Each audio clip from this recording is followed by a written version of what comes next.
కూర్చుంది ఈయన నరబలికి చెందడు అనుకుంటా అంటారు అనమాట. కథం అయిపోయింది. ఈయన వదిలేసానని అంటారు, అక్బర్ని వదిలేసేస్తారు. అక్బర్ మంచిగా చెంగుని ఎగిరేసుకుంటారు. తెచ్చలు అనుకుంటాను ఊరికి వెళ్ళి వాళ్ళ రాజ్యానికి వెళ్ళిపోతారు అనమాట.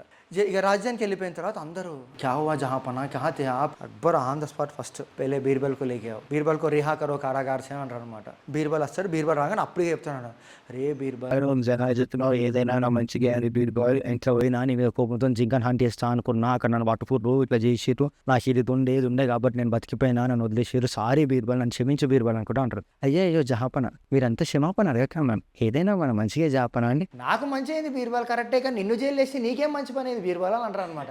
జహాపన మీరు ఆ రోజు ఒలుగుచ్చుకున్న తర్వాత ఏదైనా మీ మంచిగా నేను అన్నప్పుడు నన్ను జైలు లేకుండా అదే సేమ్ నార్మల్గా మీరు రాజ్యసభలో ఉండగా వేటకి వెళ్తా అంటుండే, వేటకి నేను కూడా వస్తుండే, మీ తీట కొద్దీ మీ సంఖ్యలు ఎక్కడ పోయినా నన్ను వేసుకున్నట్టు ఆ సరిహద్దు పారుతో పాటు నన్ను కూడా తీసుకెళ్తుండే, మీతో పాటు నన్ను కూడా కొట్టుకుంటుండే, నేను కూడా మీతో పాటే వాళ్ళని కిడ్నాప్ చేసుకుంటుండే. కిడ్నాప్ చేసిన తర్వాత బలిచ్చేటప్పుడు మీ చేతికి గాయం ఉంటుండే, నాకు గాయం ఉండకపోతుండే జహాపన, నన్ను బలి చేస్తుండే జహాపన.